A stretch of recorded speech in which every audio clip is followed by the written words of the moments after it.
I think in the context of corporate social investment, as a term, it's nothing new in South Africa. You can call it CSI or CSR, but at its core, it's really about investing in people.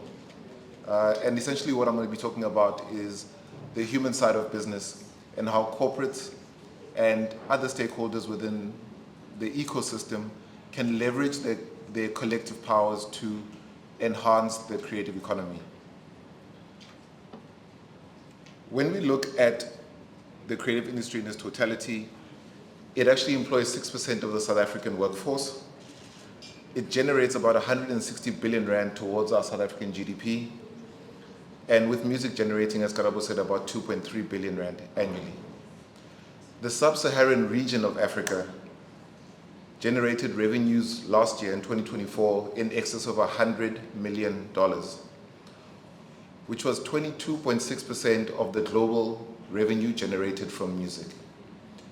The most interesting aspect of that is that South Africa contributed or accounted for 74.6% of that money.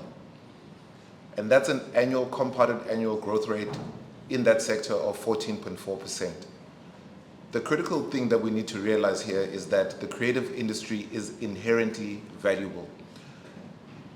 When we look at the economic multipliers that come out of the creative industry, we're looking at about a 2.8 effective change. That's higher than agriculture, and that's higher than tourism. But when you look at the effort and marketing and the wind that's put behind other industries, you have to ask yourself, whose interests are actually being served? So what I want us to advocate for essentially is a targeted approach to leveraging those CSI funds to be able to transform an undercapitalized creative ecosystem. When we look at what happens around the world in terms of CSI, there's a number of different modalities in which it is used to transform sectors. For example, in the UK, they pair long-term funding with private sector investment. And by that aspect, they're then able to have a long-term sustainable creative sector that cuts across music, audiovisual, film, theater, etc. As Chola was talking about Korea has advanced significantly when it comes to protecting copyright, but also investing within the creative sector. In Korea, corporate social investment is integrated within technology, and it then enables them to advance, for example, the film sector, but also integrated within music, gaming, animation, and also research and development. There's a whole host of examples. For example, in Korea, MTN has a specific corporate-funded music education program that has resulted in a number of Nigerian artists winning Grammys. And I'd like for MTN to do the same in South Africa. Creativity is an economic engine. In 2022, UNESCO highlighted that the creative economy in a global fashion generates $2.25 trillion, generates 30 million jobs. In South Africa, the South African Cultural Observatory, during their research, realized that investment within the creative sector generates an ROI of 5 to 10 times the return.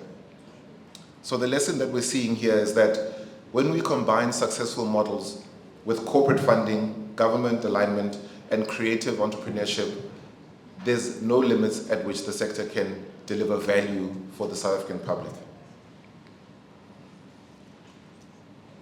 So, beyond what we do at SAMRO, which is obviously we're known for royalty administration, SAMRO is also a cultural investor. We focus on empowerment, education, sustainability, and all-round ecosystem support. A lot of our work is aligned to global standards. For example, we at SAMRO, we focus on 4 key UN SDG goals.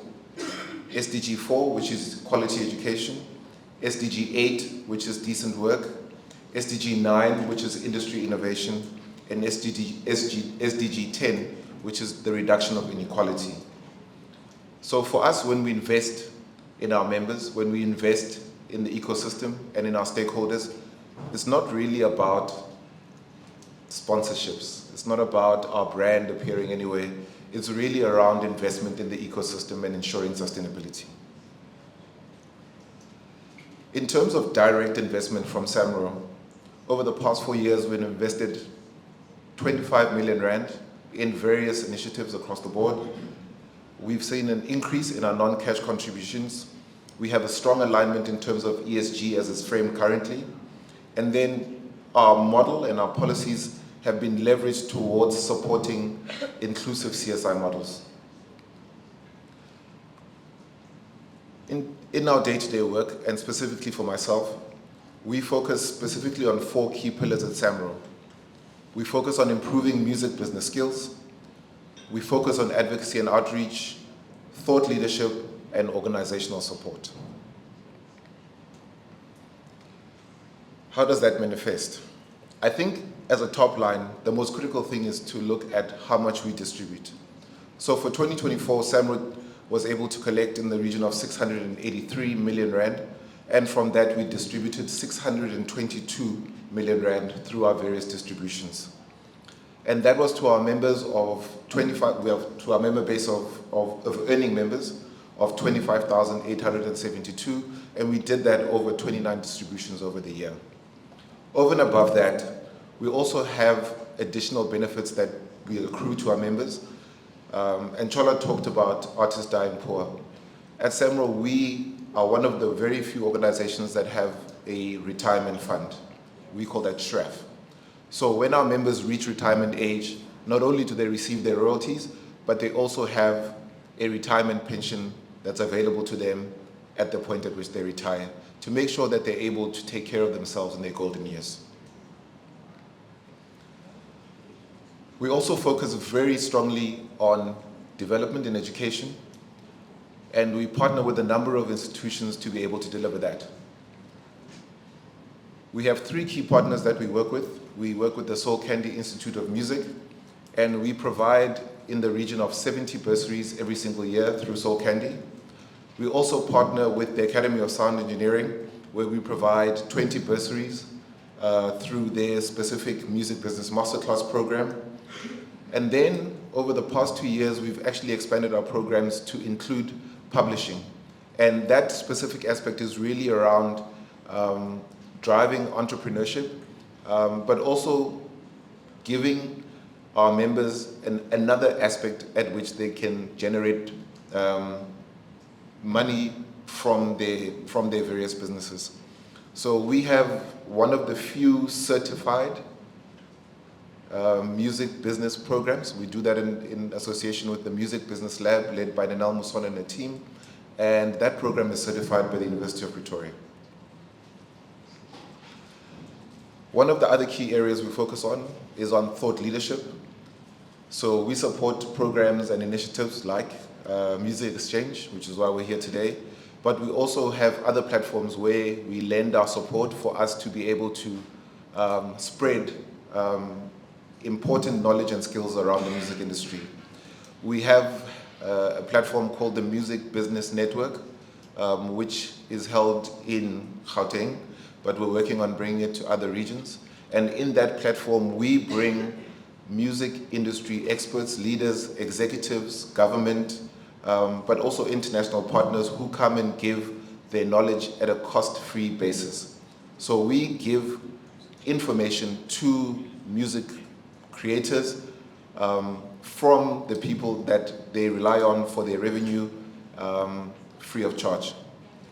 We also partner with international platforms like Access, which is a well-known platform that brings together collaborators from around the world into a space where we discuss critical key issues. In fact, Access will be in Pretoria, and I think it's the first time in South Africa for a while where it will be happening, and that will be on the 30th and the 1st of November.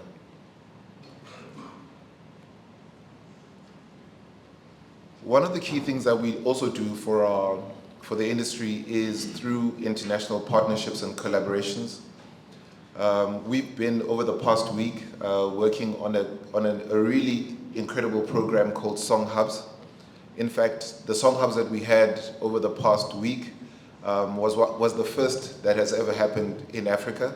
Song Hubs is an international platform. They've held over 110 songwriting camps around the world, and they've engaged over 2,000 creators and have produced over 6,000 songs through the Song Hubs program. So we were really excited about this initiative, and to the fact that it was so successful that we'll be doing it again next year. And this is a partnership that we do with AMCOS, Capasso, and the African Music Academy. Grant making is one of the key drivers in terms of our CSI program, and our flagship program around our grant making process is called the Music Creation Support Fund. And that fund is specifically to be able to catalyze creators' ability to complete works. So we know that a lot of creators get to a point where they are unable to complete works that they're currently working on, or they are short of funds to be able to master their works or create music videos, or any other support that they may need, paying session artists. This program goes back to, what is it now, 2025? 1995. So it's a 10-year program. Initially started with the Norwegian government. It's called Concerts SA. And this is around the live music space. And through Concerts SA, we've managed to really make an impact in the live performance circuit. And we've been able to reach and create work opportunities for creators. I think when we look at it, we've created about 26,000 work opportunities for our members. We've reached more than 1.1 million people through these festivals, through these concerts that we support. And through that program, we're really looking to enhance the live performance space.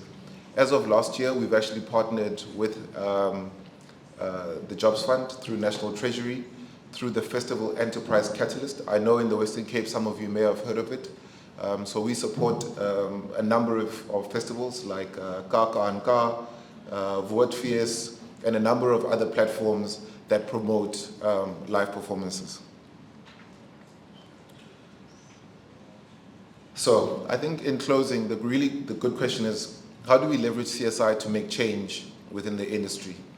There's a couple of things that I think we need to get done. Firstly, we need to be aiming for systemic change and social justice.